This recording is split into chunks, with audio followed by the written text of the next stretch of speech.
Hello. So yeah, I think we can get seated. We'll start in like maybe a few seconds.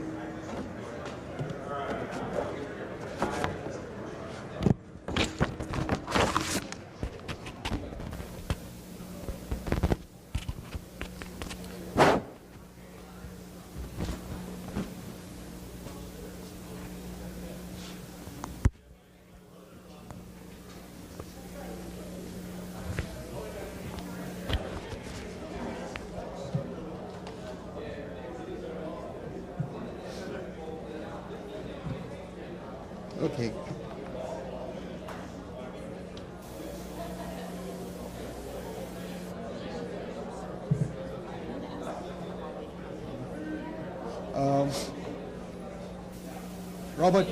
Robert. Names. Can you tell them to come in and start? Yeah. Yeah.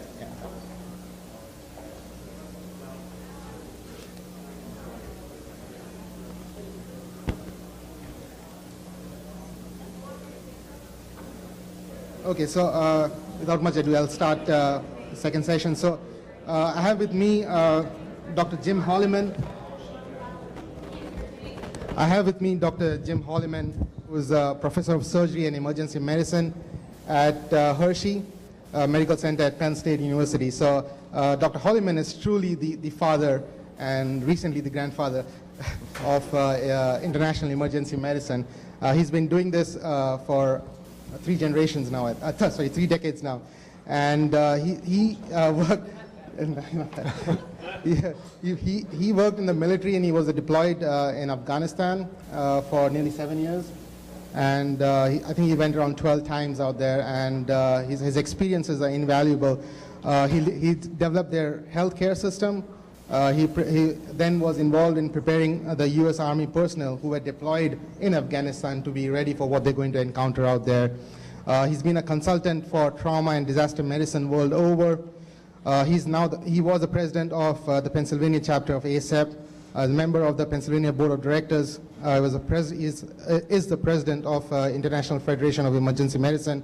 He's won numerous awards, National IFME Awards, Outstanding Consultant for Annals, the 2002 Pennsylvania Chapter for Emeritus Service Award. He's given so many lectures that too numerous to enumerate, and definitely would like, it's a pleasure to have him out here giving a lecture.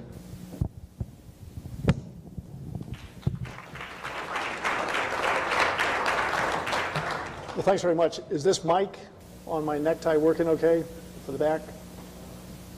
Okay. Well, thanks very much for the invitation to speak here. My first talk is going to be on the International Federation for Emergency Medicine, because I think probably part of the audience hasn't heard of this organization before. But I also want to point out how you can potentially contribute to or interact with or become part of this organization. No financial disclosures. I don't actually get paid anything, unfortunately, by the International Federation. Well, this slide has gotten somehow discombobulated. The one disclosure I have is that I am actually a medical consultant for the National Hot Rod Association. So in this lecture, I wanted to present some background information on the structure and resources of the International Federation, point out some of the resources that we've developed for emergency medicine system development, present some activities that we're anticipating undertaking, and then encourage you to essentially join some of the IFEM activities. So the IFEM started in the 1980s basically as a consortium between the national societies of Britain, Canada, the UK, and the US. And its main activity was acting as an old boys club, just conducting an international conference every 2 years. And the first one of these was held in 1986. And then the conference would then rotate to each one of the 4 founding countries every 2 years.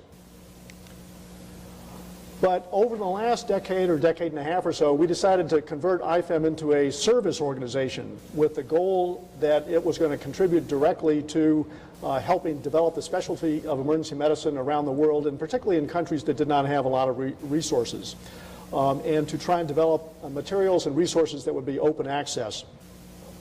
And then another thing that we've come up with recently is to, you might say, use the weight of IFEM behind policy statements to sort of help politically with either problems or with just specialty development for emergency medicine around the world. So that's another thing you can potentially interact with IFEM on, that if you have identified a problem in a particular country, that an IFEM policy statement might be helpful to help you deal with this problem. Just let us know and we can put that out. So a recent example of this was that there was a proposal to make ketamine a controlled substance on a worldwide basis. And this, of course, would tremendously limit the access to this key medication, which is really the main anesthetic agent used in a lot of developing countries. And so we put out a statement that we thought this was a dumb idea. So IFEM has several different categories of membership. And really what IFEM is a consortium of organizations. So the actual members of IFEM are organizations themselves. So we have the founding members, which were the British Association, which is now called the College of Emergency Medicine from the UK, the American College, the Canadian Association, and the Australasian College. And then full members are defined as emergency medicine organizations which come from a country in which they're the leading national organization and the country officially recognizes emergency medicine and has at least one residency training program. And then we have a category called affiliate members, which are organizations from countries that already have a full member, so they can't be another full member, or they come from countries in which either the specialty is not recognized or they don't yet have a residency training program. And then we have ex officio members, which represent the regional organizations, such as the African Federation, the European Society, and so forth. And we've recently developed another category of membership, basically as a financial dodge to allow our foundation to become a member of IFEM. And then the affiliate and ex officio members don't have voting privileges, but are able to nominate people for committees and leadership positions.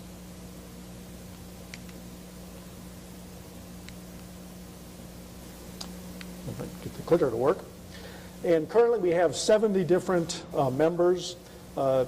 18 of these are affiliate, 5 ex officio. We added some new members in October. We have applications pending for another 3 or 4 currently that will be added in April.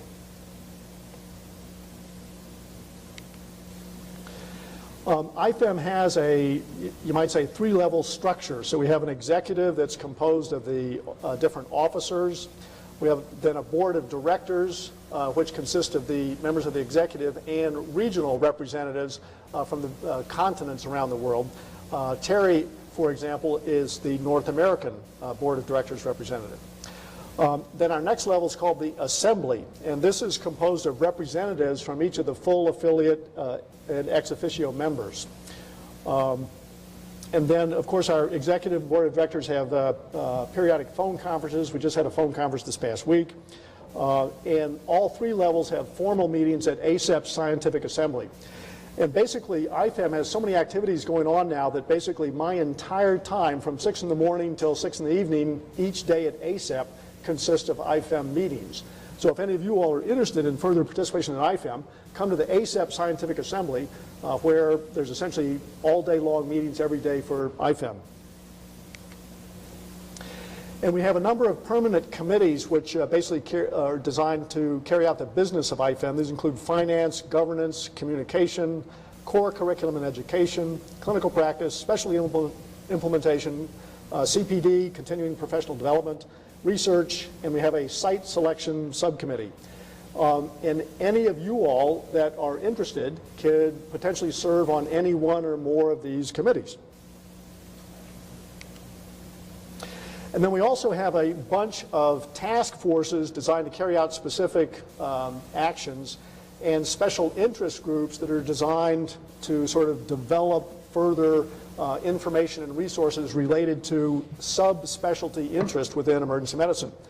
So we have a standard terminology task force that's put out a nice document sort of making consensus definitions of terms in emergency medicine.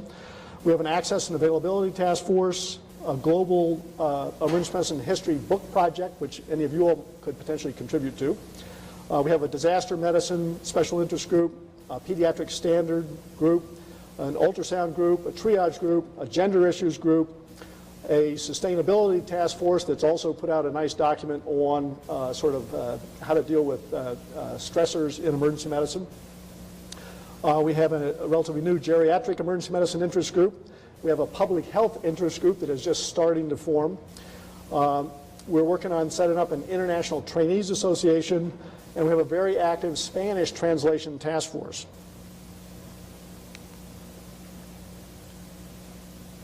And so what are the different things that we want to work on? And these, again, are sort of the general things that any of you all could contribute to. So one of our main things is to get the specialty recognized throughout the world. We also want to help start emergency medicine training programs, develop training resources, do faculty development, try and help coordinate pre-hospital and emergency department care, develop certification exams, particularly transnational certification exams, help start national emergency medicine specialty organizations, and we just published a nice document on how you can do that. And then, of course, we want to foster different international or global health collaborations, as the previous two lectures have outlined. Now, for training, we don't want to just deal with residency training, because I think all of us recognize that emergency medicine is a team activity, and we need to develop training programs for the other types of personnel that are involved in emergency care delivery. So we're interested in medical student training, of course residency training, but also training for the other specialties that provide emergency care throughout the world. And as you know, in a lot of countries, most of the people providing emergency care come from other specialties or general practice. But we feel that these physicians need further training in emergency medicine, which we can help provide. Then we're also interested in postgraduate training or continuing professional development, and we publish a nice curriculum on that. We're interested in pre-hospital personnel training for medics, EMTs, and so forth. We're also interested in emergency nursing training, and then also, of course, in public education programs, particularly in injury and illness prevention, and in teaching people how they can effectively utilize their own country's emergency care system. So we have a very active core curriculum and education committee, and any of you all interested in academics or education, this will be something for you to consider joining. We published in actually multiple journals standard curricula for medical student training in emergency medicine and residency training, and more recently CPD training. We also have published a manuscript on mapping the EM curriculum to assessment methods, which is how you assess trainees. We collaborate with the Royal College on its RCEM Learning resource that's an online emergency medicine training resource. And we collaborate with the Society for Academic Emergency Medicine on their online clerkship program. This is just the face page of our medical student curriculum. This is open access, as there are all the IFEM materials on the IFEM website. And so I'd encourage any of you all involved in medical student education in other countries to consider using this curriculum as a reference baseline. This is the face page for our emergency medicine residency curriculum that's been approved internationally. Again, those of you involved in residency training in other countries, I would encourage you to utilize this document as a reference. And more recently published was our postgraduate recommended training curriculum, and this has been published in the Canadian Journal. We have a very active clinical practice committee. One of the things it supervised was the Pediatric Standards Special Interest Group, which produced, I think, a wonderful, very practical, useful, and detailed document on standards of care for pediatric cases in emergency medicine. This is also obviously open access on the IFEM website. The ultrasound group under this committee also produced a very nice point-of-care ultrasound training curriculum document that's also been published. We have a big project with the Guidelines International Network to make more clinical guidelines open access and to further develop clinical guidelines. We're a participant in World Sepsis Day each year that comes up in September. And this committee, along with the Specialty Implementation Committee, is trying to post more open access resources, lectures, and so forth on the IFEM website. One of the recent activities from the Clinical Practice Committee was to help support the trauma symposium that we held in Abu Dhabi last year. This was, I think, a very nicely successful conference, and it's an example of the sort of focused topic conference that we want to co-sponsor more of these. And so there's the opportunity for Wayne State to put on a conference that could be sort of co-sponsored with IFEM on particular clinical topics. Our Specialty Implementation Committee has done a number of activities, conducted a needs and resources assessment across the world. It's posted a number of open access lectures. And one of its projects that's kind of fizzled, which I need to get some of you all to volunteer to get this revved back up, is a project looking at all of the different websites related to emergency medicine that are out there and categorizing them as to their accuracy and usefulness, and then posting that as an open access resource. Unfortunately, the leader of that project quit because he was too busy, and I haven't been able to find somebody to head this up again. And I need a bunch of people interested in IT and web references to tackle this project, because I think it's a very important one that we need to get going again. We just published in the African Journal of Emergency Medicine a manuscript on how to set up and start and then operate a National Emergency Medicine Society, because these don't exist in a lot of countries yet. And that might be something that you all could get involved in helping in particular countries where you're interested in working. If they don't have a National Emergency Medicine Society, you can use this document as a reference as to how to help them get one. Our Continuing Professional Development Committee actually supervises the International Conference Site Selection Subcommittee and has updated the guidelines on how to put on satellite symposia or focused topic conferences, and also can serve as a resource to help organizations put on a conference and give advice about how to structure the conference and some of the other technical aspects of putting on medical education activities. We have a very active research committee that's been very productive. And so if you're interested in emergency medicine research, particularly if it's international or global research, I would encourage you to join this committee. We recently changed the rules that there's no limit to the number of members on each of the IFEM committees. I just got that passed through the board recently. So there's plenty of open spots for anybody that's interested. They published a nice document on ethics in emergency medicine. They just finished a article which we're going to send out for publication on how to deal with the so-called predatory journals in medicine. And of course, one of their main things is in developing resources for education in emergency medicine research and in fostering collaborations between researchers internationally. Our IFEM Site Selection Subcommittee, this is kind of fun. The process that they do is almost exactly like what goes on in the selection of the site for the Olympics. And the process we use is almost exactly the same, although obviously maybe not quite the same scale, where we look at a bunch of complicated aspects of the different proposals to host the next international conference, and base the decision on the strength of the organization, the scientific quality of the program, as well as the attractiveness of the tourist venue. And then, of course, this subcommittee also can act as a resource to help countries develop proposals to host the international conference. Our Standard Terminology Task Force sort of finished their project and submitted it for publication, and hopefully the European Journal is going to take that and we'll have a nice reference on standard definitions of terms in emergency medicine.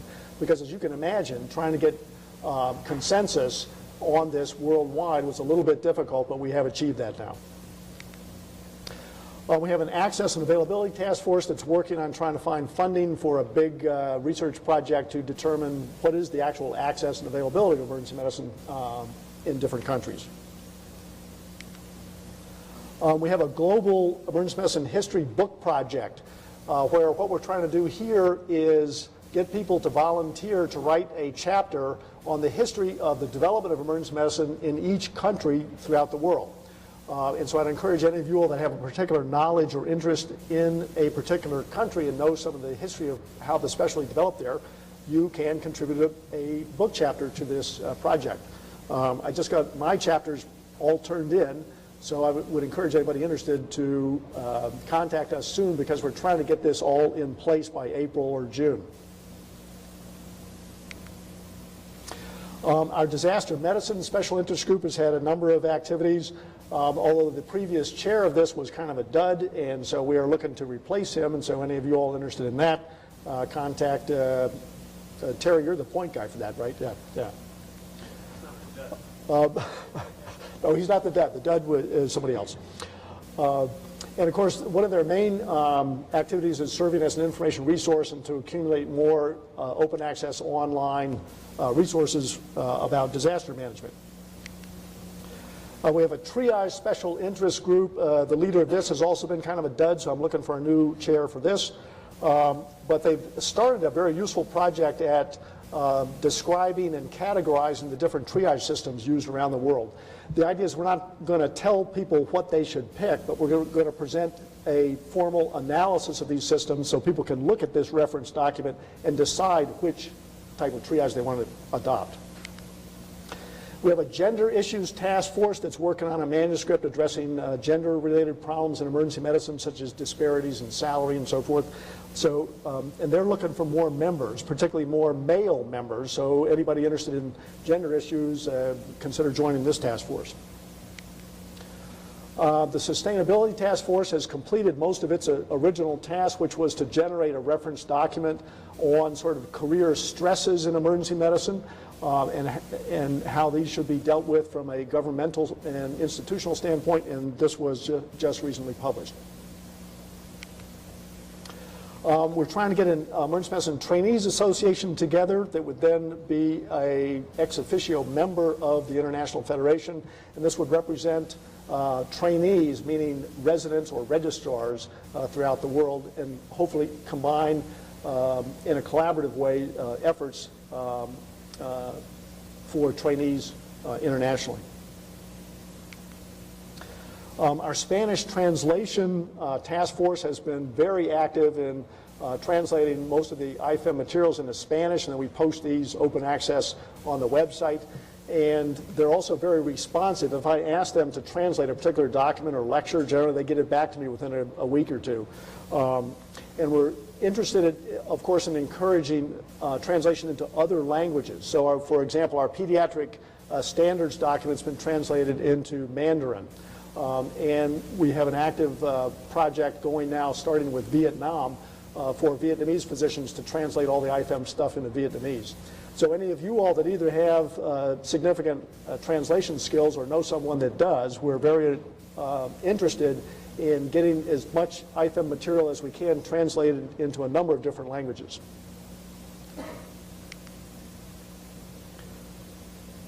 I think we covered that. IFEM has also published a framework for quality and safety in the emergency department, and this was the subject of a nice conference that was held in the UK several years ago.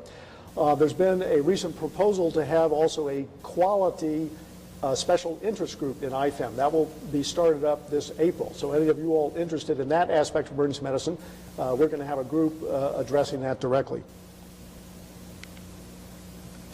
Another reference for emergency medicine system development you might not be aware of is an article we published several years ago that basically was a literature review of all the articles that you might say demonstrated the efficacy or value of emergency medicine.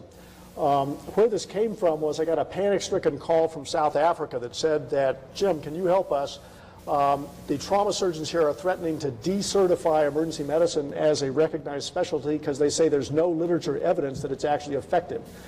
And so I quickly sent them 20 articles I could think of off the top of my head about the efficacy of emergency medicine. But then I sat down and thought, you know, we should tackle this as a project because it hasn't been done. And so I got a group of people together, and we found just from a relatively quick search of about 10 journals, 182 articles that demonstrate the efficacy or value of emergency medicine.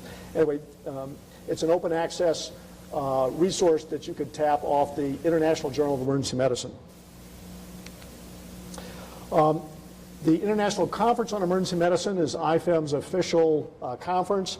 It's currently being held every other year. The next one coming up is in Cape Town, April of this year, so I encourage everybody here to come to that. It's going to be a spectacular meeting. Then after that, it's going to be in Mexico City in 2018. And then we go to annual meetings, so the next one will be in 2019 in Seoul, Korea, then in Buenos Aires, Argentina, and then in Dubai. So the applications for 2022 are currently open. So if you know of a country that might like to host it, you can help them put in an application. The last international conference we held in Hong Kong, you can see you had 260 speakers, over 2,000 attendees, and I think it was a highly successful meeting. So that's kind of the scale of the meeting that we're having now. We are anticipating for the future 2,500 to 3,000 attendees at each of these. So kind of a summary of our activities related to system development are the successful publication of a series of recognized standardized international curricula. We, of course, conduct the international conference. We've got a large number of resources, open access, posted on our website. We've developed a number of consensus manuscripts from the various task forces, and we collaborate with a number of different organizations in helping with international, particularly training efforts. The new things we want to work on are developing satellite symposia and focused topic conferences, and again, there's the potential to do that here in Detroit. And we also want to support the development of transnational or regional board certification exams, which don't yet exist. Some challenges are that we don't have a lot of money, so with Terry's leadership, we're trying to develop a foundation so we can receive donated money. So once that's in place, everyone in the audience, please donate some money to IFEM. Then I can expand our staff. We're trying to improve relations with a number of the other different organizations, particularly European Society. And we're trying to help more countries develop their own national societies, which can then join IFEM as additional members. And of course, our main goal is to try and push the development of the specialty emergency medicine in all countries, because I think that, as Terry pointed out, the current epidemiology and projected epidemiology throughout the world is that there is a critical need for emergency medicine based on local epidemiology. And I think that's true for every country in the world. And again, if you look at even places like Ethiopia and Somalia, far more people are being injured or killed there by trauma and cardiorespiratory illness than by AIDS and malaria. We're also interested in standardizing transnational clinical care and training protocols. And then, of course, my philosophic idealism is that we should be using emergency medicine to contribute to peace and stability. Let me skip that. That was designed for the Taiwan. So our current office structure, we're located in Australia, but we're not really an Australian organization. That was done just for, you might say, tax dodge purposes. This is the listing of our current officers. This is going to change in April, where we have elections for all the positions except the incoming president has already decided it's Lee Wallace of South Africa. And these are our current other representatives on the board of directors. Again, all these spots are up for election, so hopefully Terry will get reelected. This is our contact information. Just so you know, our website is ifem.cc because some other organization got the .org before we got our site up. So I think IFEM has produced some very nice quality, widely accepted, standardized international curricula. I think the International Conference has been an excellent educational venue. We've got a number of different assistive projects for specialty development, both done as well as in progress. And there's huge opportunity for any of you all to directly interact and contribute with this organization. And do you want to take questions now? I got 30 seconds, I think. Are there any fast 30-second questions for me? And obviously, I'll be around the whole day, and we'll have time after the conference is even done. I'll be glad to speak with anybody about anything.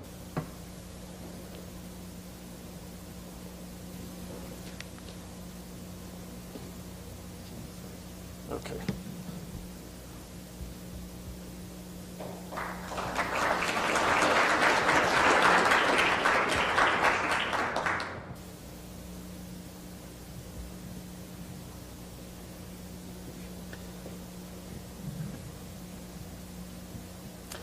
Okay, well, this next talk is kind of a different angle than most of the other things going on today. In that this one is more of a, you might say, a clinical education presentation. But the main thing I want to do with this is present, I think, some of the lessons about trauma care that have come out of the recent unfortunate military conflicts, but that directly apply to civilian trauma practice. Okay, so that's the main point of this. So it's not just a war stories thing, it's how do these lessons apply to our practice here in the continental U.S.?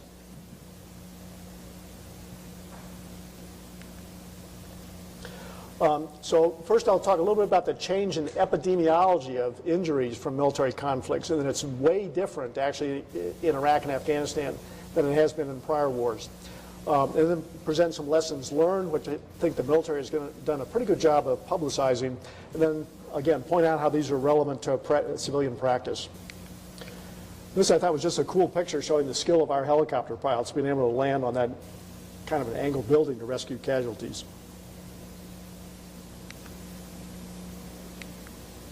So how do people die on the battlefield? You can see that the biggest chunk of KIAs, or killed in action, is from head injury. Next up is torso trauma from explosions, particularly, that's really not correctable. And extremity exsanguination, you can see, is 9%, and only about 1% is from airway obstruction. And so what that means is that you can get this click. You can potentially save at least 15% of the casualties on the battlefield through management of extremity exsanguination and airway management and bleeding, internal bleeding that can be treated with supportive care. So where the location of death for military casualties, you can see in all three of the wars through Vietnam, and it's really the same for the current conflicts, that essentially 95% plus of your deaths are on the battlefield itself, and of the cases that reach medical facilities, the mortality is much less. Now, this is a little bit older slide, but the distribution of injuries is really currently the same from recent experience in Afghanistan. And you can see with the use of body armor, the distribution of injuries, the numbers you can see for the extremities are proportionally way higher than for central injuries. But there's still a significant number of injuries both for head, neck, and eye. And this just lists the causes: improvised explosive devices, gunshots, shrapnel, and other.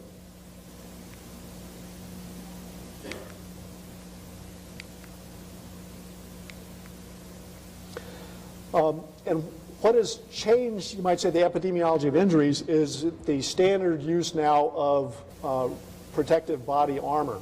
And the military has also added on to the classic vest, with most soldiers typically now are wearing these extra arm covers, groin covers, And it's also a standard requirement to use polycarbonate eyewear and it's surprising that even though that polycarbonate is pretty thin, it's pretty effective against small shrapnels.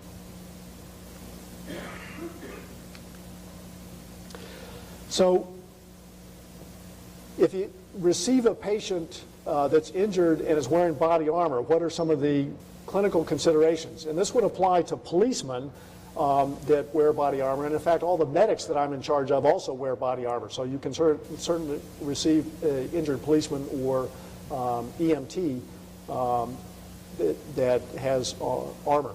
So if a person is shot wearing body armor and the bullet does not penetrate the armor, remember they can still have significant blunt force injuries. Lung contusions, rib fractures, if it hits over the spleen or liver, of course you can have rupture of the spleen or liver. And so also remember that the Kevlar armor, you can't cut that off. You're going to have to like pop it open and sort of drag it off the patient to get it out of the way. So if a patient is shot in the chest or upper abdomen, and again, even if there's not bullet penetration, most of those patients should be watched 4 to 6 hours to make sure they don't develop something like a spleen leak or pulmonary contusion. So that's the lesson to come out of that.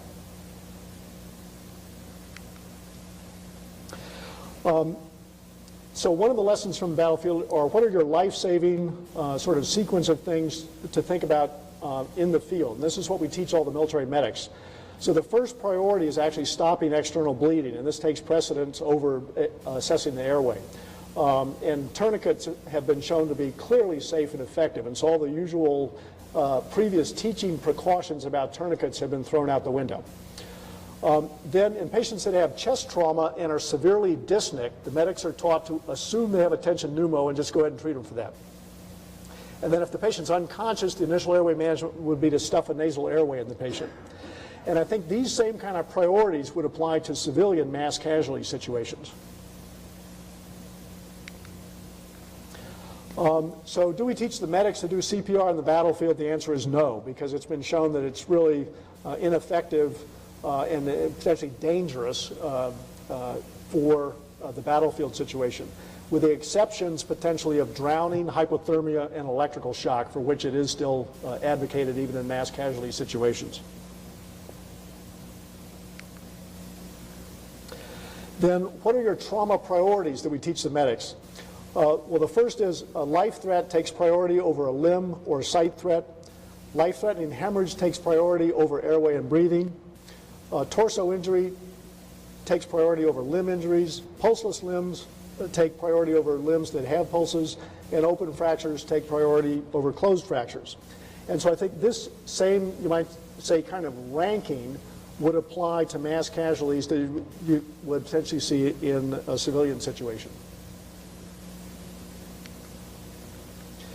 This just shows the standard current issue combat medic kit. You can see it includes a pair of gloves, some gauze, a hemostatic dressing, nasal airway, and a needle for chest decompression.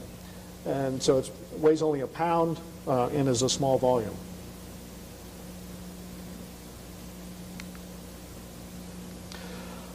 So what has been sort of the general military medical experience then from Iraq and Afghanistan? Of course, one of the problems was a large number of cases of blast and explosive injuries. So we've had a lot of experience dealing with blast injury. And the military was fairly quick to adopt, I think, some new strategies in dealing with hemorrhage, which have been very effective. And the result of all this has been that the mortality rates for even severely multiply injured patients is way less than it was and is essentially now down to about 1%. So this shows the sort of historical experience about the death rates after wounding. So you can see it was almost 50% in the Revolutionary War. And in the so-called global war on terrorism, down to less than 10%. But really now the current data out of both Iraq and Afghanistan is that the mortality, even for multiply injured trauma patients, is now really about 1%. And so that should, I think, be regarded as our benchmark target now for civilian medical care, is we should be getting the major trauma mortality down to 1 to 2%. The previous U.S. benchmark was 4%.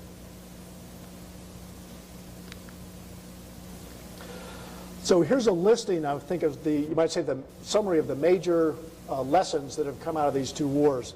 The better recognition and treatment of blast injury, use of damage control surgery. That wasn't invented for this, but sort of, you might say, rediscovered. Use of whole blood and more clotting factors early in treatment, use of tourniquets, use of hemostatic agents and dressings, and intraosseous fluid administration in the field.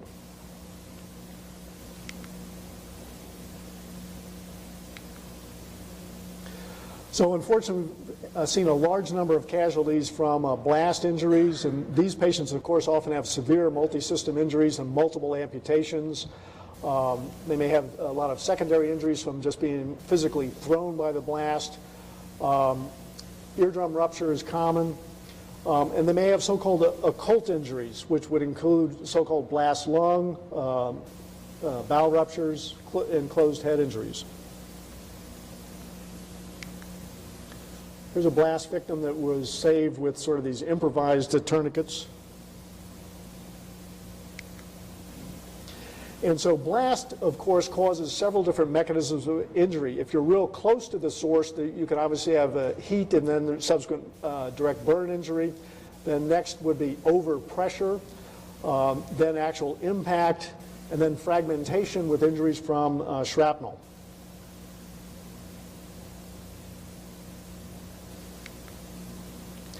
So blast injury is categorized into primary, secondary, and tertiary. So primary is the direct effect of blast overpressure on tissue. That causes rupture of tissues, for example.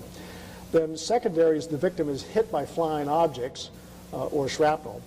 And then tertiary is where the body itself is thrown and then can impact fixed objects, and you get sort of multi-system or blunt trauma on top of the other stuff that the patient's already had. And then, unfortunately, in addition to that, you can also have burn injury, toxic inhalation, or smoke or dust inhalation, and secondary crush injury. So these patients can have multiple mechanisms of injury in the same patient. So injuries to look out for would be pulmonary hemorrhage, alveolo-venous fistulas, which then result in air embolism, airway epithelial damage from inhalation of toxic stuff. Under the circulatory system, you've got to watch out for cardiac contusions and air embolism that can get in the coronaries and then give you coronary ischemia. So here's a patient with blast lung. You can see he's got extensive infiltrative looking stuff on both sides.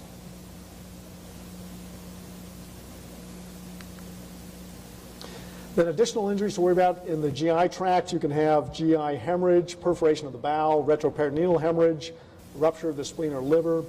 You can have retinal air embolism, orbital fractures.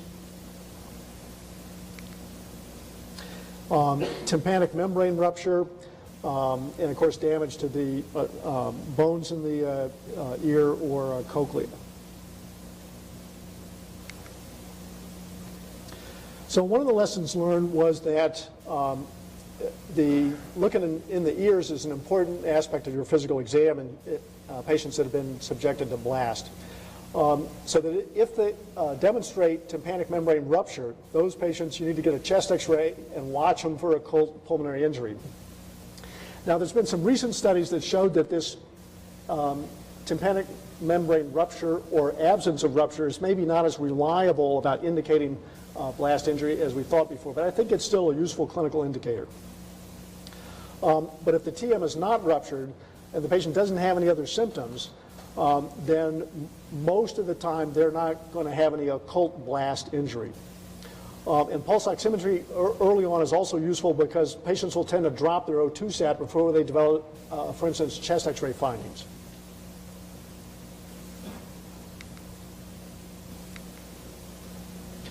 And of course, traumatic brain injury is a huge problem across both military conflicts.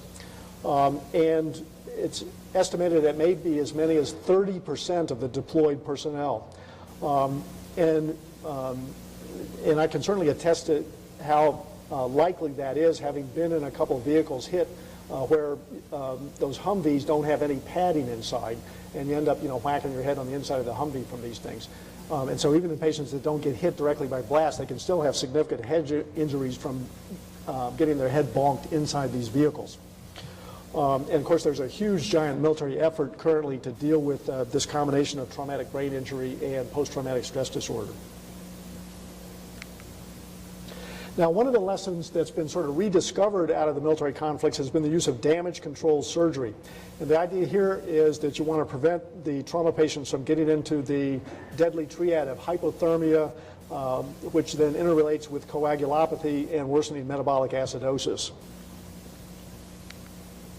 And so the idea behind this is you operate on the patient quickly to basically stop all the bleeding sources, get rid of the major contaminants that are present, but don't definitively close whatever the wounds are.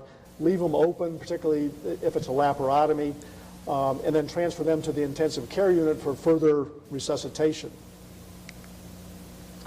Then in the ICU, try and get their blood pressure, temperature, and coags all normalized.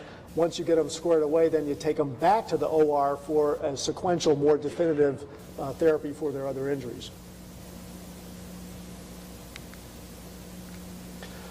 Now, a couple lessons that have come out of hemostasis aspects are that if you get an INR greater than 1.5 on arrival, that indicates this patient is highly likely to need a massive transfusion. And one of the major things to come out of the clinical experience was that utilizing a 1-to-1 ratio of initial blood to plasma to platelet packs is the way to go. And the survival has been shown to be much better if you do that. Remember, our old teaching was that you give up to 4 units of blood before you start giving plasma, and you give like 8 or 12 units of blood before you start giving platelets. That was the old teaching. But the current experience has been that we should start off at 1-to-1-to-1. And I think there's good background, even though a lot of it's retrospective, there's good literature evidence to support that.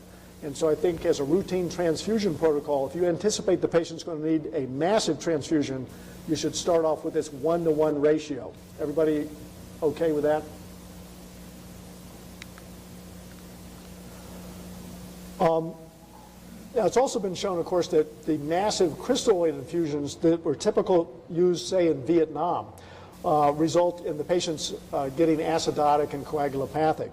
And so the current military practice is to utilize Hextend, which is a hetastarch, for field use. And the medics are taught to treat the hypovolemic patients with 500 cc bolus of hetastarch and repeat that just once, potentially, in patients that may have ongoing hemorrhage. And the concept of permissive hypotension is now standard for field military care. And again, early use of cryoprecipitate is advocated, as well as the platelets, like I said, in an early 1-to-1-to-1 ratio. Whether recombinant factor 7A is going to be useful or not is still debated, in that the studies on that have been inconclusive. Now, by contrast, though, I think there's clear literature support for the use of tranexamic acid, and we've now convinced our trauma surgeons at Hershey to start using this. If you aren't familiar with this, it's basically an amino acid analog. It's an antifibrinolytic. It's much more potent than epsilon aminocaproic acid. And there already was experience with it in obstetric, orthopedic, and cardiothoracic surgery. And one really nice advantage is, compared to a lot of things that are utilized in clinical medicine, this stuff is relatively cheap. And so the dose is pretty simple. Basically, give a gram IV and then a gram drip over 8 hours. There's been, again, very good experience with this, particularly in Afghanistan, not just by our forces, but also by the British and Canadians. There were 2 published studies. The acronyms for these were CRASH and MATTERS that involved thousands of patients that showed a significant improved mortality with the use of tranexamic acid.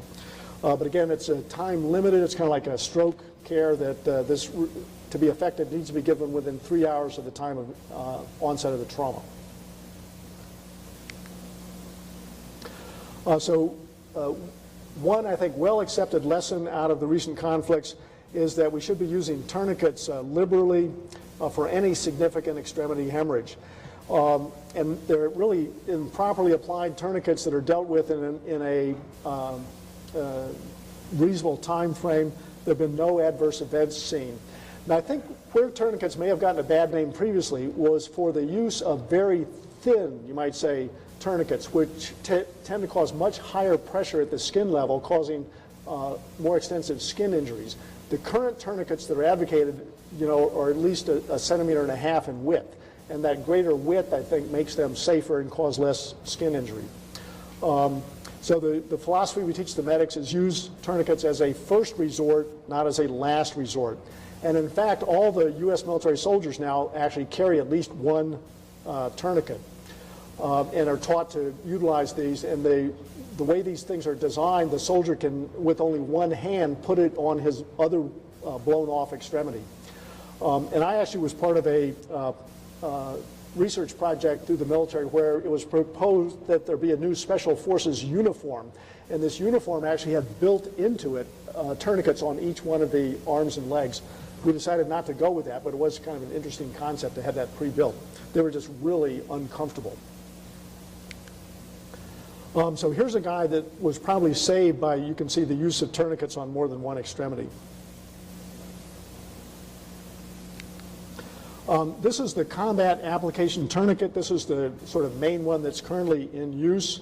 And so any of you all connected with civilian EMS, if your civilian EMS is not stocking or using these, I would very much encourage you to get them to do that, because I think it's clearly effective in the civilian EMS situation. And to put these on is fairly simple. You slide it on the extremity, pull the self-adhering band,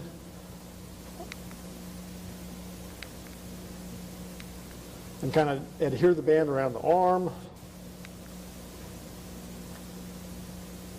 Do it till the clip is reached. Then you lock it in place and put the band over the rod so it doesn't pop open. So it's very simple. It can be done with one hand. And then this is one called the Special Operations Forces Tactical Tourniquet. It's basically the same thing, except it has a metal bar instead of a plastic bar, because they were discovering that prolonged heat exposure in Afghanistan, some of the plastic bars might break. But basically this tourniquet is the same, again, just with a metal bar. The application process is pretty much the same.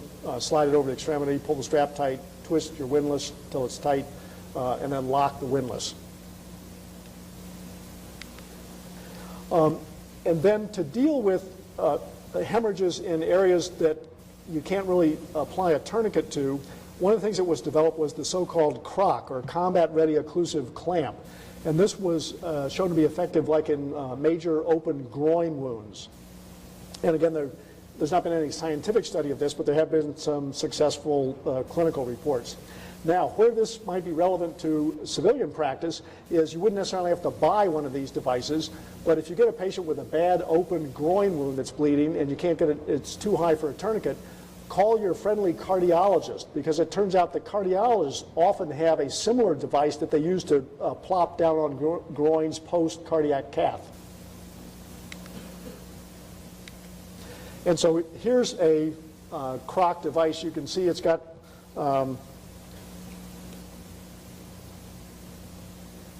oops. I thought that was the light. I guess not.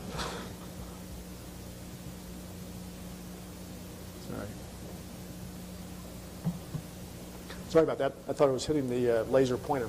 Anyway, you can see it's got a kind of a windlass and this sort of kind of bulbous thing, and you basically crank it down until it applies direct pressure over the groin wound.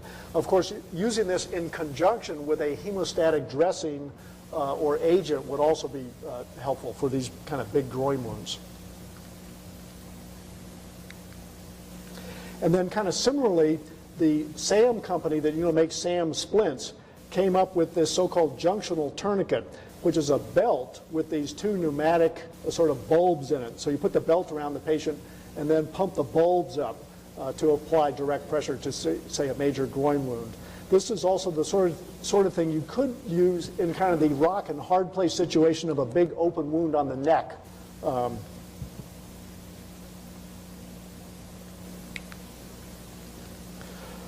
So there's been a lot of experience out of the military conflicts with hemostatic dressings, and these are particularly useful, I think, like in groin and also in buttock wounds, as well as in severely mangled limbs.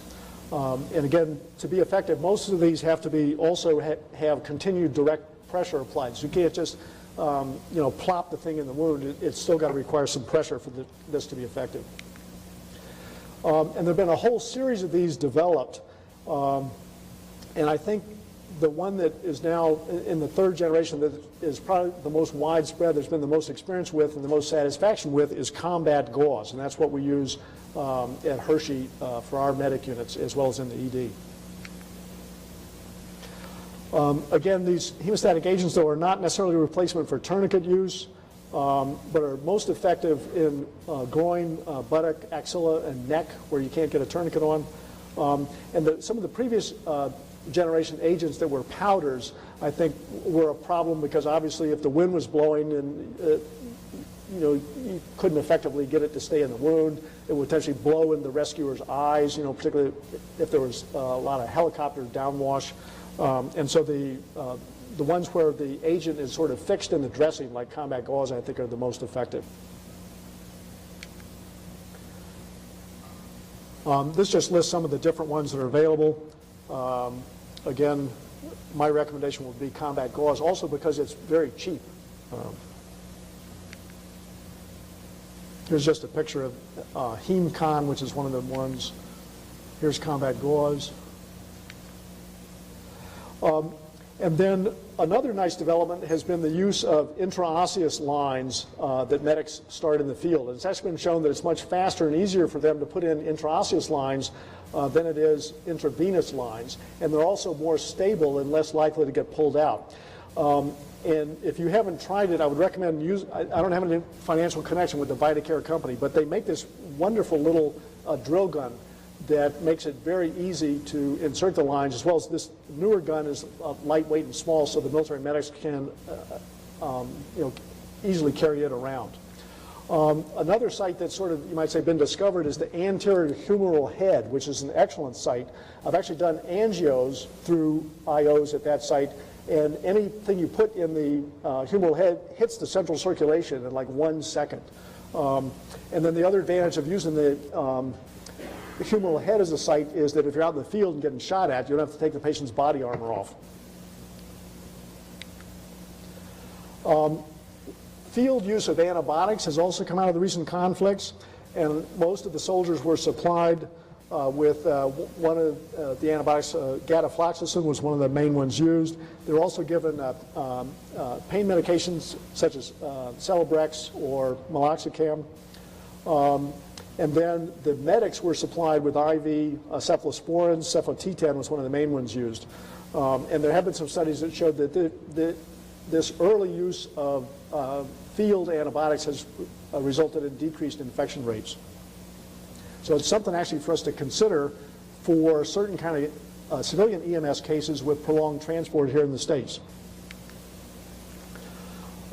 So in summary, the use of body armor routinely, I think, has changed the injury patterns that we see from current military conflicts. Clear evidence that tourniquets are safe and effective. Early antibiotics in the field, I think, have been shown to be useful. For patients that are going to need multiple unit transfusion, the 1:1:1 blood plasma platelets ratio, I think, is the way to go. Damage control surgery has been re-shown to be effective. For patients subjected to blast injury, be sure to do a good complete physical exam on them and consider the possible presence of delayed or occult injury. Field use of intraosseous lines is very effective and something I think we should routinely be teaching our EMS medics here in the States. And so in kind of summary then, I think each of those lessons is directly applicable to civilian medical care here in the U.S. So here's one of the hospitals where I worked in Iraq. This used to be Saddam Hussein's sort of personal hospital. This was the resuscitation bay. This was good advice for much of Afghanistan.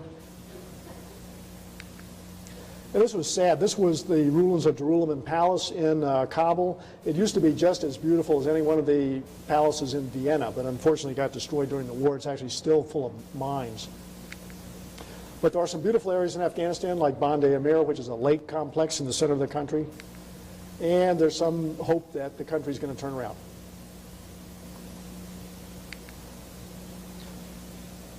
Okay, I think we have, again, 30 seconds for fast questions. Yeah, go ahead.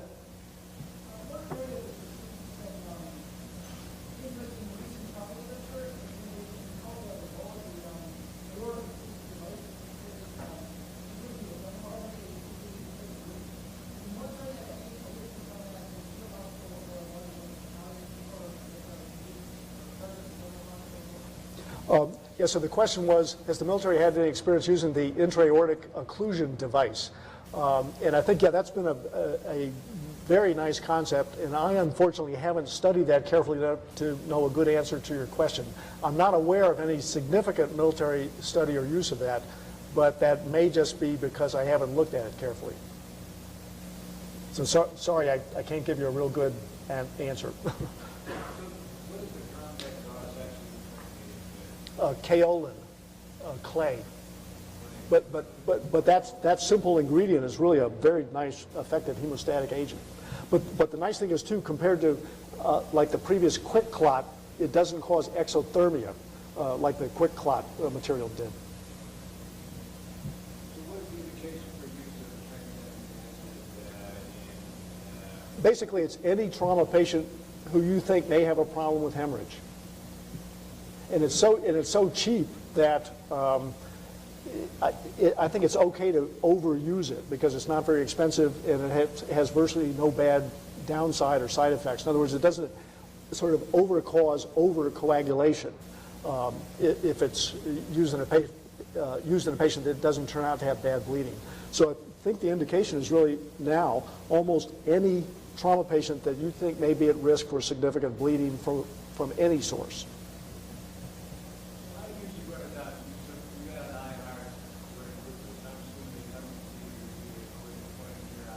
Yeah. I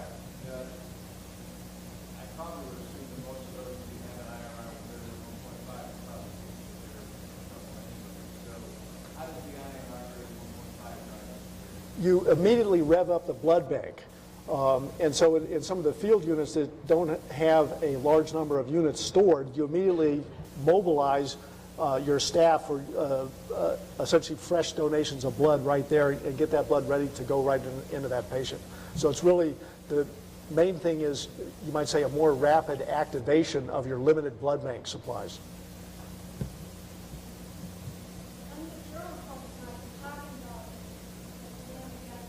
Oh, okay.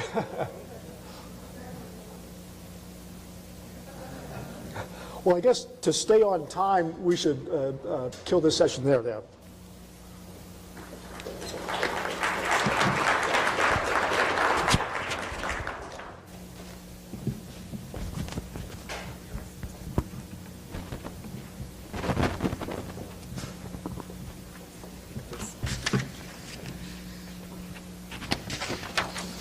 That was excellent. Thank you very much for coming and for your service.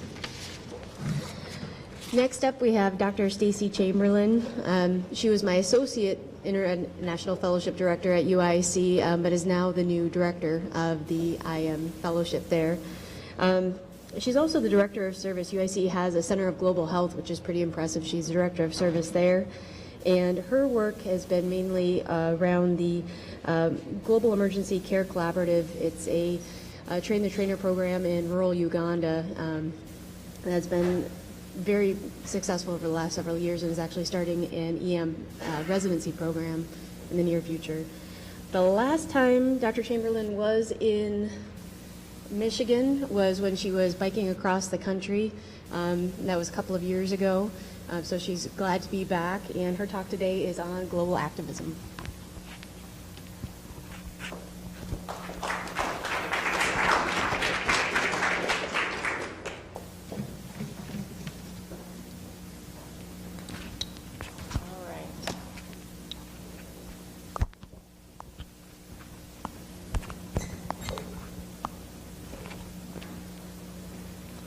All right.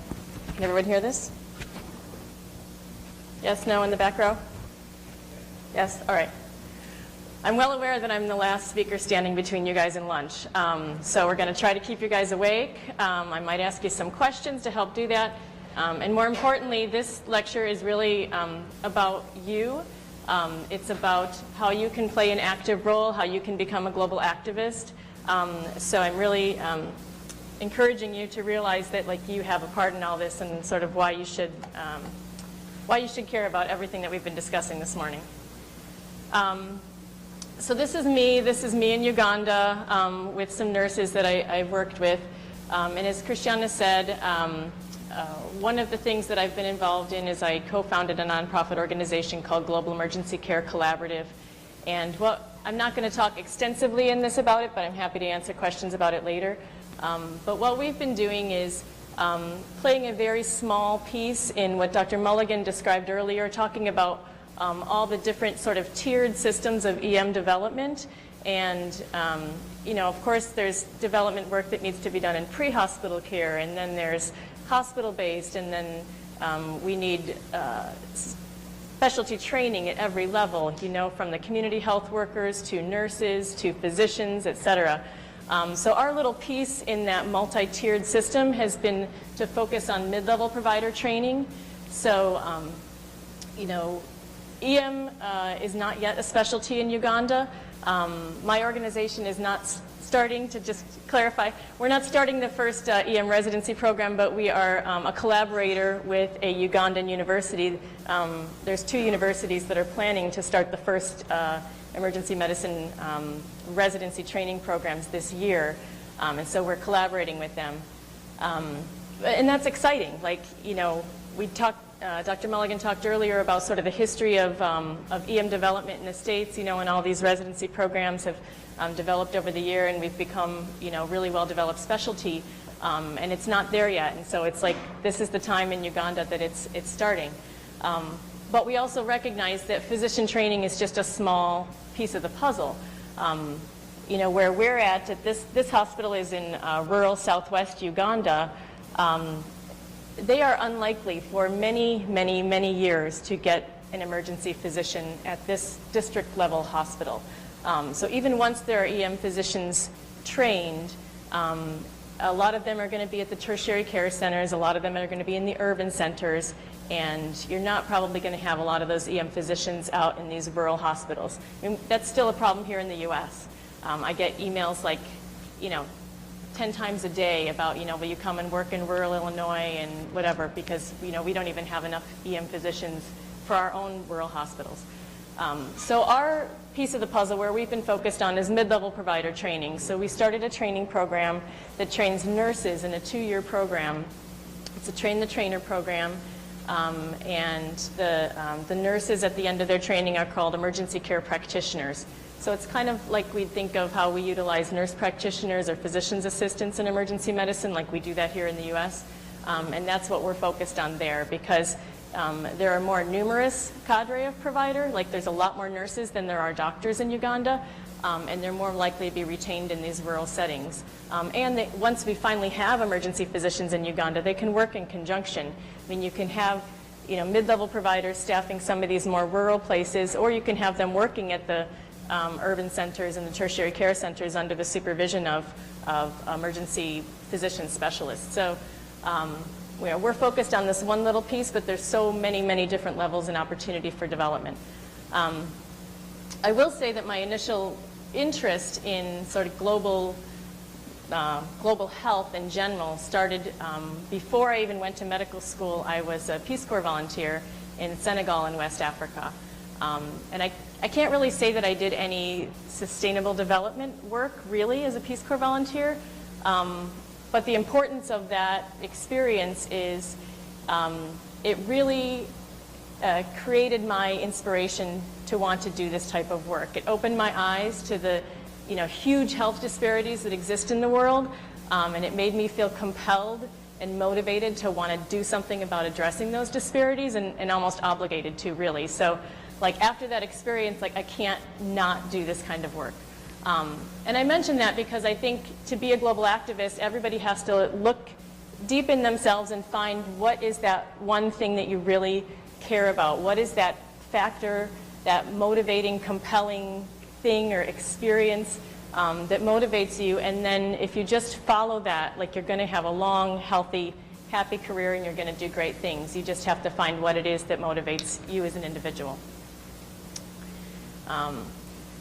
So we're going to go back to the U.S. because, as Dr. Lin mentioned earlier,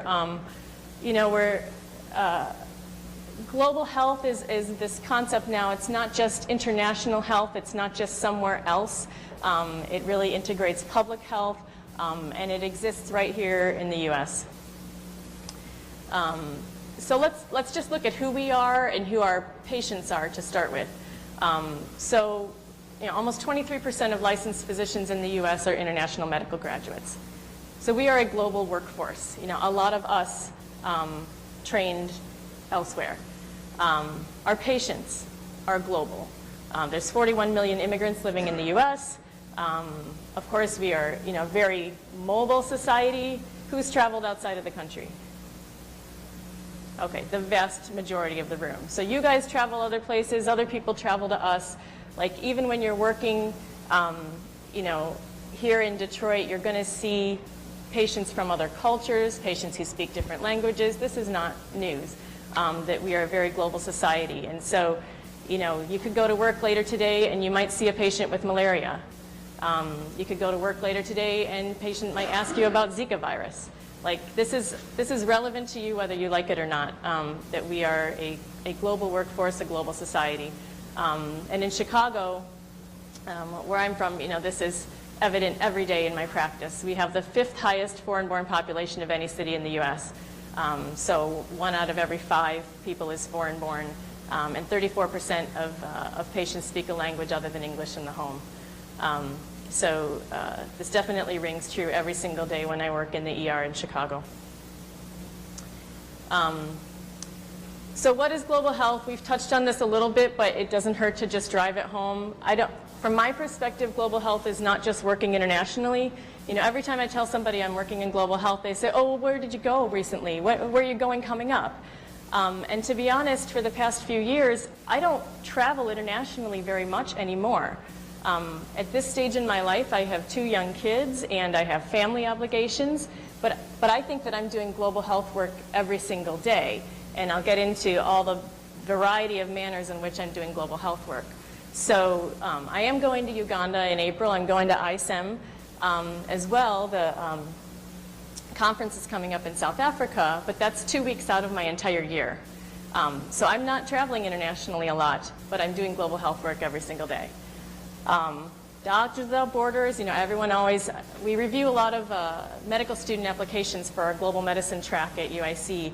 And I can't tell you how many medical students talk about Doctors Without Borders. It's a very high-profile organization, and it's a fine organization. And we, I know people who have worked with them, are working with them, but it's one little tiny niche of a much greater picture. So to work with Doctors Without Borders, usually you have to commit 6 months, a year, a couple years, and you usually go and work clinically in some high-risk setting, after a crisis setting. They work in crisis settings where there's been natural disasters, humanitarian disasters, war, whatever, and you're working clinically. But global health is not just you as a doctor working clinically somewhere else, or it could be, but it doesn't have to be that. And when we're talking about the benefits of fellowship training, I think if you really want to build a career in global health, that's one of the reasons to consider a fellowship. I've had people ask me, well, if I want to go practice emergency medicine in China, do I need to do a fellowship? Not really. It's not for everybody. And like you already know how to do emergency medicine. Now you might need to adapt that for different resource settings, but you don't necessarily need to do a fellowship to do that. But if you want to do different aspects of global health and not just working clinically, but systems development and capacity building and other things, then it might be important to get further training and to understand the broader picture. For those of you who were here at the very introduction this morning, Dr. O'Neill mentioned medical missions. Medical missions have their place, and medical missions have been done well, and medical missions have been done very poorly. So, you know, the term mission it's almost developed a stigma to it because of the ones that have been done poorly. And so I caution you to not be part of those programs. In my mind, like it does no good to pack up a suitcase full of a bunch of vitamins and antibiotics and traipse down to Central America, that seems to be the brunt of all of these, for 2 weeks and see hundreds of patients and hand out a bunch of vitamins and say, yay, Rod, didn't I do a good job and help all these people? And I'm a good person. Like, I've been part of that. I did that as a medical student, and I regret it. And that is not, you know, you can sometimes cause more harm than good by participating in some type of missions like that. And I think that there's a growing recognition that, like, that's not the way to go. You need to be part of something that's more sustainable. You need to be part of something that's more integrated with the local health system. You need to work with collaborators and do something that lasts beyond you there. You know, just seeing a whole bunch of patients in a makeshift clinic in a week. And there are plenty of programs out there that do this in a better way. And if you don't have a long time to spend overseas, there are mission trips that do this in a great way. One of our colleagues at UIC started a nonprofit organization that partners with Peace Corps volunteers. And the Peace Corps volunteers are in the community doing a needs assessment, and then they determine what the medical issue is. Like, so the big program that they've done is in Senegal in cervical cancer screening and treatment.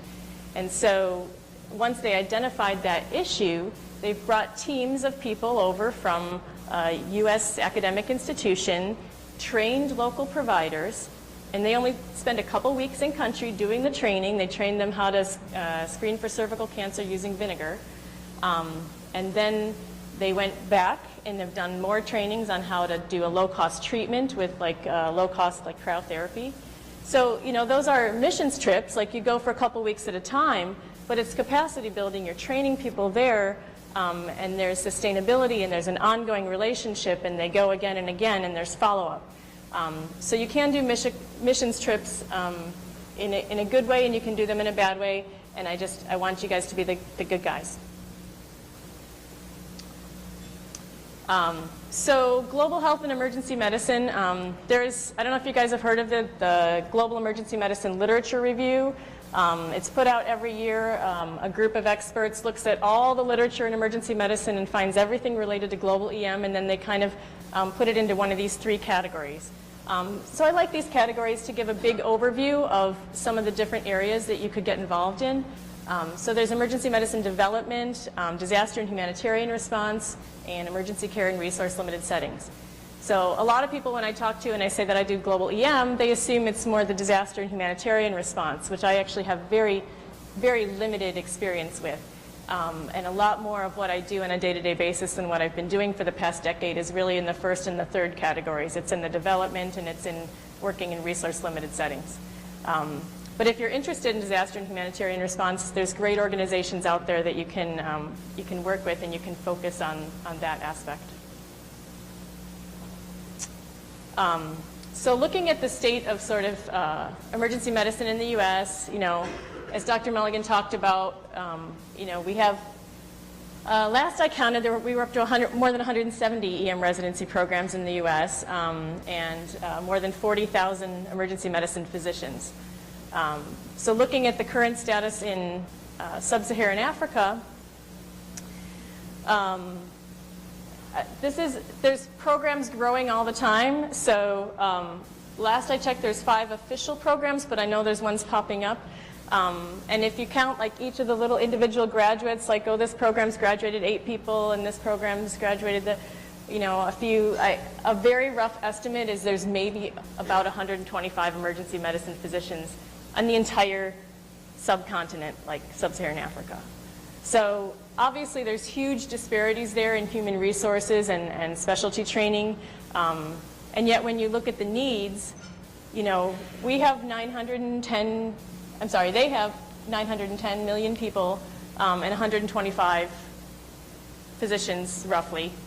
And we have a third of the people, like 314 million people and more than 40,000 EM physicians. So not a shock, there's huge disparities, and that's why EM development is so essential and important in a lot of areas in the world where they just don't have it. And if you look at any health indicator, so that's looking at the disparities in the human resources, which we know there's huge human resource gaps in certain areas of the world. But any health indicator that you look at, and in this case it's risk of maternal death, you're going to see these disparities between different regions. And what I'll point out here is that you could probably do the same bar graph for Detroit or Chicago, looking at different neighborhoods. So we know that there's these huge disparities between, continents and big geographic areas in the world, and those same disparities exist right here in our cities and urban centers in the U.S. So, when I say that global health is not just international health, like if you're interested in addressing health disparities, you can do it right here in Detroit and never even leave the city or the state, and you can address health disparities and address health inequities right here at home. Once again, like I said, any indicator that you look at, you're going to find these disparities. So this is looking at life expectancy between regions, and the top is North America and the bottom is Africa, and you see disparities. So whether you're looking at burden of disease, life expectancies, maternal mortality rates, infant mortality rates under 5, any indicator you can think of, you're going to see these disparities. And I urge you to be part of the solution in addressing these problems. So let's talk a little bit about what we can do. And let's talk with the term just being a global health citizen. So what does being a citizen mean to you guys? Shout out some ideas. What is a citizen?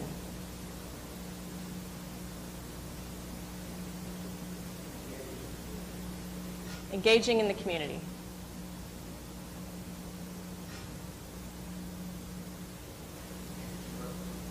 Constructive engagement, okay.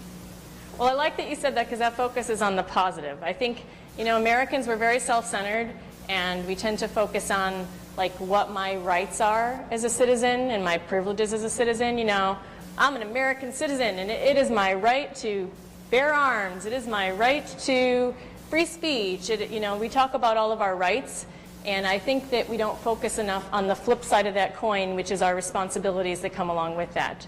So we are afforded a lot, and you can look at this at different levels. So, I'm talking about being an American citizen, but we can look at this at a global level. We could look at this at a smaller level. This is something I found on the web that's a hospital, and they talk about what it means to be an institutional citizen. So you think, you have these privileges to see these patients every day, you work in the hospital, like that's a privilege that you have. So what's the flip side of that? Like, what are your duties and what are your responsibilities to those organizations you work for? So I really like this because it just makes you think about your bigger role. Like, if you're a doctor, maybe it's not just your duty to take care of your patients. Maybe it's also your duty to give back to the institution that supports you or the community. There's so many different ways that you can be a citizen, and that honestly you should be a citizen. So this just talks about like attending meetings, and you think, God, like that sucks, I don't want to go to more meetings. But honestly, like that's how departments function, and that's how hospitals function, is that they need dedicated people to be part of these committees that make things function and get things done. So I think it's important to think about some of your roles. Teaching, a lot of us work in teaching institutions, and that's part of our job, and that's part of our duty. And even if you don't work in a teaching institution, you can still do teaching. I mean, you can you know, do teaching amongst your staff. You can lead by example. So I think it's really important to just recognize that, like, you're afforded all of these rights and all these privileges, but, you know, the flip side of that is you have some responsibility to give back.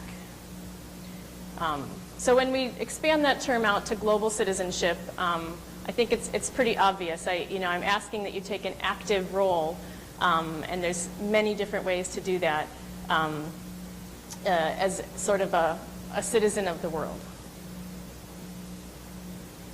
So we'll move on to activism. Do you guys know who these people are and how they are activists? So who's the bottom left? Al Gore. How is he an activist? Climate change? Okay, environmental? What about Ellen DeGeneres? Anyone know how she's an activist? I found this out on Google. She's an animal rights activist. Who knew? The top one is obviously an older picture. Anyone know who that is?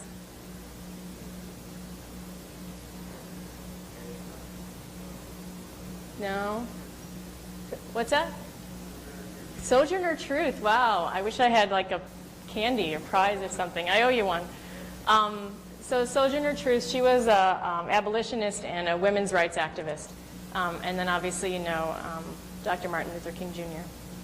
So, you know, these people are activists in different ways, and then we're going to talk about being a health activist. So again, it's just taking an active part in the social context. So, you know, Dr. Lynn mentioned all these people in her talk. You know, we've got Bono, we've got Bill Gates. Who's the guy on the bottom right? Paul Farmer. You know, and this is intimidating, I think. You look at this and you say, like, I'm not a rich rock star. I'm not a rich business person. Did any of you read Mountains Beyond Mountains about Paul Farmer? Like, I'm seeing a nod over there. Like, were you intimidated by it at all? Like I read that and I'm like, oh my God, look at the sacrifices that this guy made, and like, holy cow, like I can't do that. Like I just can't pick up and go live in Haiti for decades, and you know, and sort of the strife and challenges that posed with personal lives and everything. And but my point is, you don't need to be one of these people. You don't need to be rich. You don't need to be a saint. You can just do your part and be a global activist. So we're seeing this everywhere, right? We're seeing all this interest in global health popping up at like every institution now. It seems like they're starting, you know, we started a Center for Global Health at UIC about 5 years ago. And it's everywhere. Everybody's interested because everybody recognizes the importance of this. And it's sexy, but it's also that people are recognizing sort of a social mandate that we need to do our part. So going back to sort of the different ways that you can get involved, I'm going to just use some of what I do as an illustration. Obviously, your path is going to be very different than my path, but it just shows you sort of a lot of the different ways in which you can get involved in global health. So one of my hats is, you know, as an associate professor of emergency medicine. So, you know, obviously, you know, I'm teaching in the ER every day, but and we're addressing health disparities, you know, within our department and in Chicago. So some of my colleagues probably would not, if you ask them if they did global health work, they would probably say, oh no, I don't think so, because they're thinking in terms of international. But a lot of my colleagues are doing research like what Dr. Lynn is doing, you know, doing this opt-out HIV screening, where we're screening every patient in the ER that comes to UIC for HIV, and then we're linking them to care. I think that's global health work. We have a lot of, like, our classic patient population is like 40-something, African-American, hypertension, diabetes, end-stage renal, half of them are on dialysis. Like, that is like the classic UIC patient, either on dialysis or they're post-kidney transplant. And we constantly see all these patients come in who are in their 20s and 30s with profound hypertension. I mean, we just, you know, the numbers are numbing, because like you're like, oh, 200 over 100, like whatever, I've seen worse, you know. I mean, it doesn't even faze us anymore because we're just so used to seeing this every day. So we are enrolling those patients in a study, but it's also a linkage to care, where all those hypertensive patients, we're guaranteeing them follow-up within the clinic to address their hypertension, but we're also doing bedside ultrasounds to show them on a screen, like on a picture of how this hypertension is affecting their heart, and explaining that to them in real time while they're in the ER. Like, and that's super cool. So that's, you know, I mean, we have these big health disparities, which is why we see this patient population, this underserved patient population with these advanced health problems in our inner city ER. And we are linking them to care. We're doing these screenings. We're, you know, trying to help them manage their essentially more like primary care issues of their hypertension. So we don't just want to treat them when they're in hypertensive urgency or they come in with their hypertensive bleed. Like, we want to prevent all those complications. So we're doing global health work, you know, right there in the ER. And a lot of what we've done in Chicago, like, you know, these issues we share with other countries. So in Chicago, our cardiac arrest survival rates suck. You know, they're like 8%. And, you know, Seattle, like, they're like 33%. So what's wrong with us in Chicago? Like, why does everybody die from cardiac arrest? And part of it is education, and part of it is a lack of bystander CPR. So we have a program called Illinois Heart Rescue, where we are out training in high-risk, we've mapped the high-risk areas, which, not shockingly, tend to mirror the lowest socioeconomic areas of the city. And we're out there training community leaders and just general and people on how to do bystander CPR and the importance of that, and activating EMS and AEDs and all of this, so that we can improve our cardiac arrest survival rates. So that's global health. And that same issue is an issue in India. So now we've started an India Heart Rescue program where we're addressing cardiac arrest and cardiovascular disease in India. Now, they have a whole different set of issues there, and obviously the program has to be adapted to those circumstances.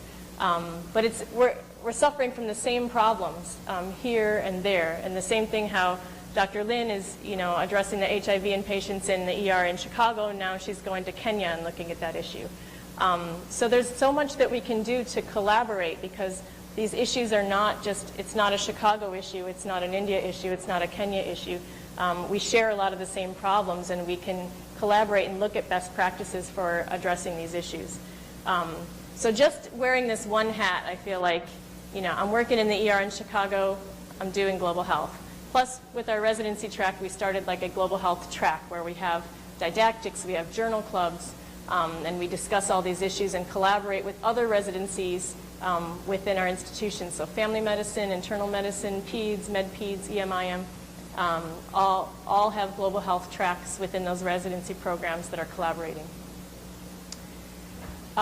So another one of my roles, as Dr. Kaufman mentioned, is the director of the fellowship program. So Dr. Mulligan talked extensively about these programs and what that is. We are the longest standing program at UIC. So we have a traditional 2-year fellowship program. You get your master's in public health, you work in the ER as an attending, and then you do a variety of different international experiences. So Dr. Kaufman was in the program, Dr. Lin was in the program, I was in the program. We're all former fellows of the program, and now, you know, we've built our careers around that. Another hat is, so we started this Center for Global Health at UIC, and I'm the director of service. So we started this, and we kind of, you know, I'm going to be honest, we just like gave ourselves titles. And we said, hey, you're the director of education. Yeah, you got a lot of education experience. You got a lot of research background. You should be the director of research. And they put this title on me. I'm the director of service. Like, what the hell is that? You know? So we didn't really know what that meant. It sounded good. Doesn't it sound good? So we had a strategic planning meeting, and we talked about what does service mean to us? What do we want to do about this? How is this a pillar of what we do at the Center for Global Health? We've got education, you know, we educate our medical students, our residents, our fellows, et cetera. We've got research going on. Service is like this third pillar, and like what does that mean? Like, isn't everything we do service? But we talked about how, you know, especially as a state institution, that part of our mission is for the citizens of Illinois, and that we have these huge health disparities in Chicago and these global health issues right at home. So how could our Center for Global Health address some of the global health issues within our own patient population that our hospital is mandated to serve? So one of the things we talked about doing is collaborating more with local organizations. So I started an undergraduate course. It's a service learning program where I pair teams of undergraduate students with local community organizations to do projects. So my students have worked with the Illinois Heart Rescue to do the CPR training. They've worked with an after-school program to teach kids about dental hygiene, and they've worked with clinics to help clinics with their outreach and patient awareness of the services that they've had. So they've done a variety of things, but the idea is, like, again, global health is right there in Chicago. I have these teams of students. They're eager to get out and volunteer and provide service to their communities. So why shouldn't our Center for Global Health help facilitate that? And then finally, so I'm the co-founder of this nonprofit organization that, as I said, has been doing this work in Uganda in terms of EM systems development, which is super exciting, you know, to just see the specialty grow. And I will say, and this is harking back to a lot of Dr. Lin's talk about the integration of emergency medicine and public health, we really see what we're doing as a public health initiative. We're trying to strengthen the health system. We call it horizontal capacity building. Because, you know, in the ER, as you all well know, you don't just take care of any one segment of the population. You don't just take care of kids or elderly. You don't just take care of patients with hypertension or malaria or HIV. You take care of everybody. Everybody has acute care needs. And all over the world, people have acute care needs. So we need to build the capacity of our health system to care for these people. And it's not going away.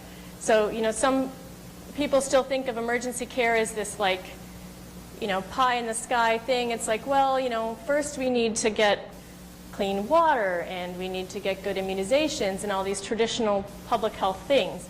And those are absolutely essential, right? Those, you know, primary initiatives and primary prevention, like immunizations, so you get the immunization and you don't get sick in the first place, are completely essential. But we're still going to have acute care needs. We're seeing this increase in non-communicable diseases and trauma, and that's only going to get worse, and we need to be there to care for these people. So we really see the development of acute and emergency care as an essential component of the health system, and really it addresses a public health need. And you have to adapt it to resource environments. So when I'm talking about emergency care in Uganda, it looks very different than it looks here in Detroit. You know, we're not talking about pushing thrombolytics, and we're not even talking about intubating patients. I mean, at that rural district hospital where we're working, like, you could intubate someone, but then there's no ventilators, and there's no reliable electricity to run those ventilators, and then there's no intensivist to manage them. And so, like, why would you intubate somebody unless it's for a very well-defined period, like an elective operation or something? But we're talking about emergency life-saving procedures that can be done that can provide substantial morbidity and mortality benefits. So, like at this district-level hospital, they have IVs, they have IV antibiotics, they have IV fluids, they have materials to make splints, they have pain medicines. So, you know, a lot of what people are dying from in these really resource-limited settings is still, you know, some of the very preventable causes of death, like diarrhea, pneumonia, malaria, trauma. Like those are the top 4 killers where we've been working. So there's so much room for improvement with the existing resources if we train people how to use them right. So those are like all of my hats, and they all intersect. And one thing that I haven't mentioned is research. So I've never been like a big bench research type of person, but I am interested in clinical research as it supports my overall mission. So, you know, I have this sort of humanitarian bent and service mission, but you have to prove that what you're doing is working and that it's making an impact. And you have to do it both for quality assurance purposes to make sure that, you know, you're like, I think I'm making a difference, but I really need to know. And then you also have to do it so that you can prove to other people, especially people who have money, to help fund you in what you're doing. So it's a little bit self-serving, but you know, we do research. We've been, for example, in Uganda, we have a database now of tens of thousands of patients that we've been following who've gotten care by these mid-level providers, and we're seeing, you know, what the mortality benefits are for every cause of death, and how that compares to you know, regional rates, and we're seeing that we are making a difference. So, you know, if research kind of scares you off, because I know when I was a student and a resident, like it was a little bit scary and overwhelming, and I'd never like been in a lab or anything. Like, there's a lot of different ways to do research, and you can do research that's very exciting and impactful, and it doesn't have to be so intimidating. So there's so many ways that you can get involved in global health. You can do clinical work. You can get involved in education. So, you know, I'm up to here in my like teaching gigs now. I'm like teaching undergraduate students, medical students, residents, fellows. But it's exciting and it's fun, and you get more people interested in doing this, and they go on to do amazing things. Policy, you know, Dr. Holloman talked about IFEM and all the different ways that you can get involved. On an organizational and administrative level. Public health, like I said, there's a huge intersection of EM and public health, and then just pure, you know, service.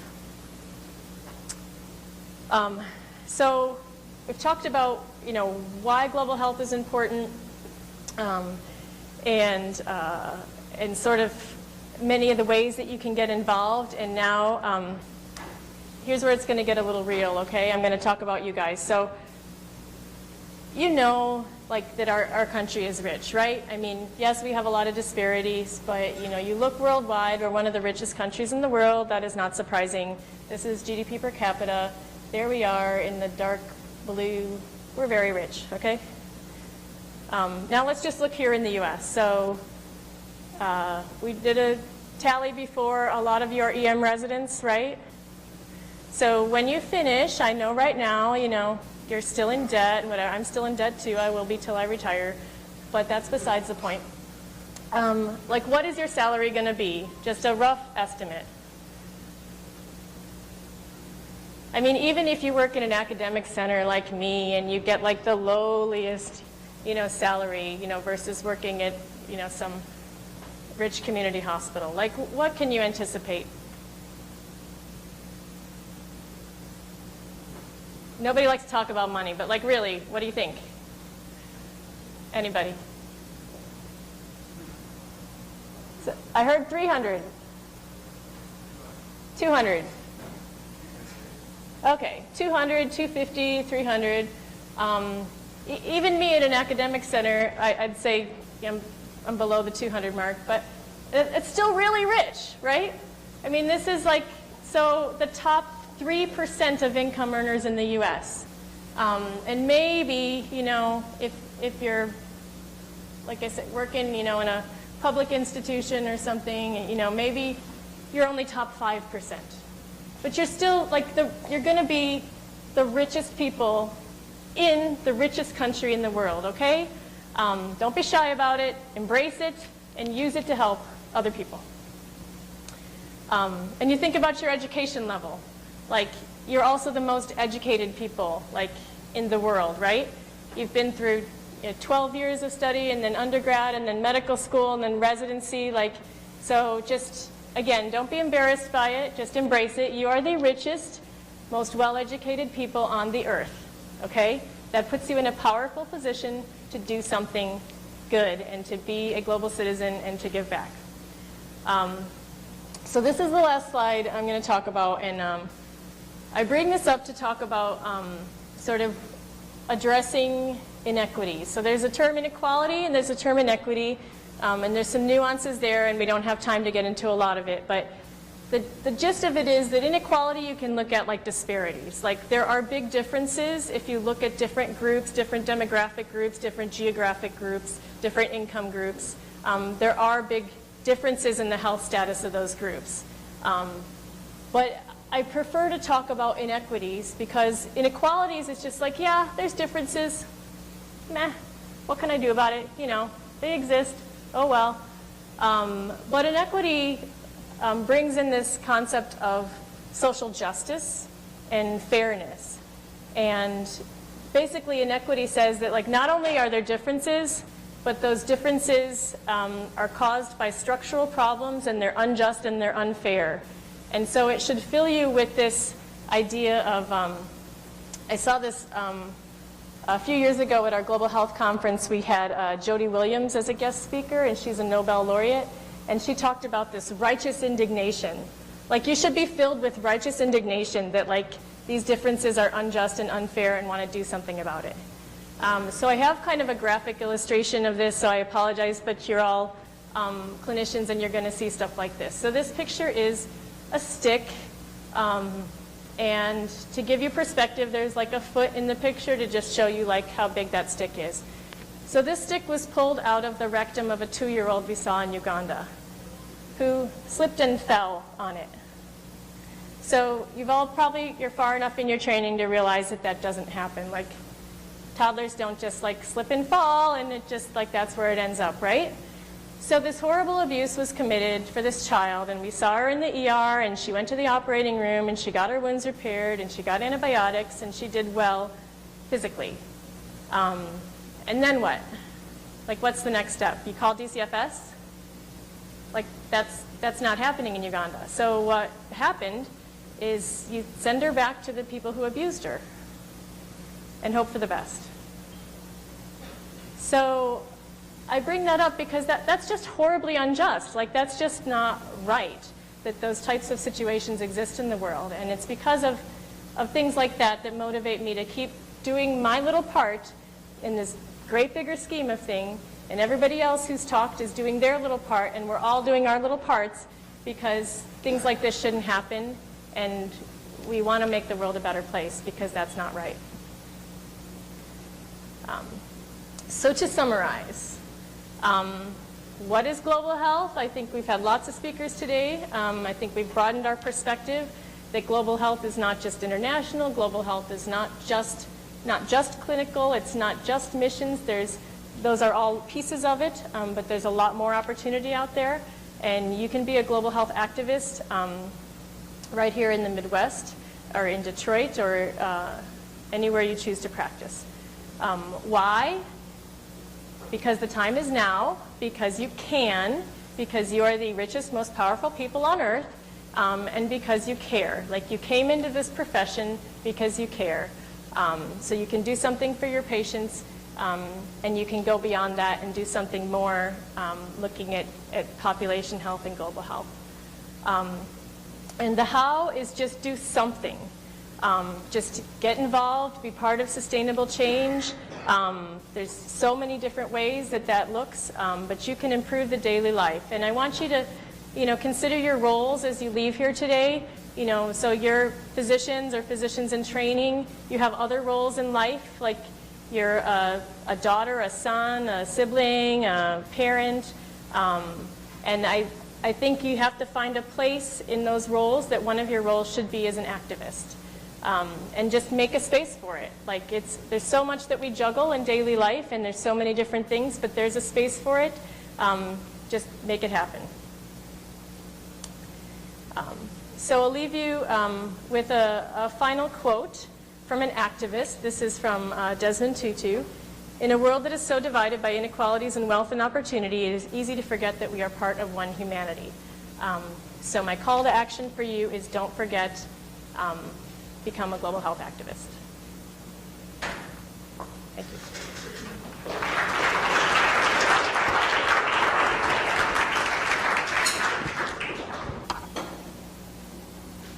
So now you get to eat.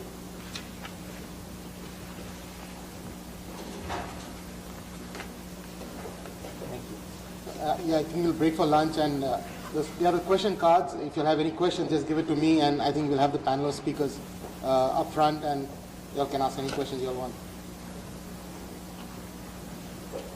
The lunch is outside. You can get the boxes.